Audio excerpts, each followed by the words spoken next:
Malayalam industry వాళ్ళు thriller movies తీయడంలో experts. ఎంతలా అంటే వాళ్ళ సస్పెన్స్ని రివీల్ చేసేటప్పటికీ మనం తెగ ట్రెండ్స్ అయిపోతూ ఉంటాం. రీసెంట్గా రిలీజ్ అయిన మోస్ట్ యాంటిసిపేటెడ్ థ్రిల్లర్ మూవీస్లో సీక్వెన్స్ అయిన దృశ్యం 3 థియేటర్స్లో ఫ్రెష్గా రిలీజ్ అయింది. అయితే పాస్ట్లో వచ్చిన రెండు కూడా తెలుగులో మన విక్టరీ వెంకటేష్తో రీమేక్ చేశారు. బట్ ఈసారి డైరెక్ట్ మూవీని పాన్ ఇండియా లెవెల్లో రిలీజ్ చేశారు.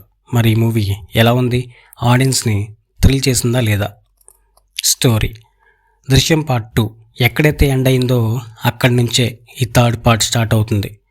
వరుణ్ మర్డర్ కేసును హైకోర్టు కొట్టడంతో జార్జ్ ఫ్యామిలీ కాస్త రిలీఫ్ దొరుకుతుంది. వాళ్ళంతా చేదుగతాన్ని మర్చిపోయి ప్రశాంతంగా జీవించడం స్టార్ట్ చేస్తారు.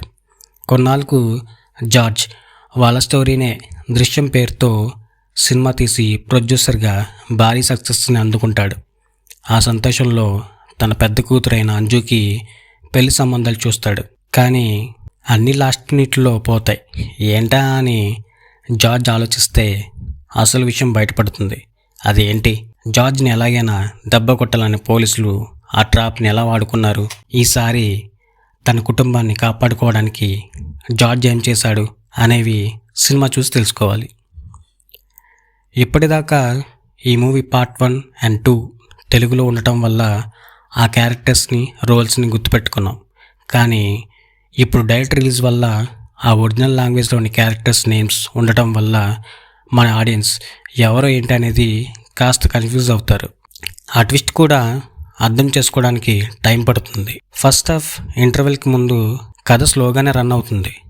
ఇంటర్వెల్ తర్వాత ఒక ఓల్డ్ క్యారెక్టర్ ఎంటర్ అవడం వల్ల ఇంటర్వెల్కి ఇచ్చిన ట్విస్ట్ థ్రిల్లింగ్గానే ఉంది. సెకండ్ హాఫ్ అయితే లాస్ట్ హాఫ్ అన్ అవర్ ట్విస్టులతో మలుపులతో థ్రిల్ వస్తుంది. ఈ దృశ్యం ఇక్కడితోనే ఆగలేదు, ఇంకా కంటిన్యూ అవుతుంది అని హింట్ ఇచ్చి ముగిస్తారు. ఈ మూవీకి main strength Mohan Lal, thrill చేసే ప్లాట్ ట్విస్టులు. మైనస్లు ఏంటంటే slow paced narration, predictability. Finally Drishyam 3 ఈసారి థ్రిల్ క్లైమాక్స్కే పరిమితం.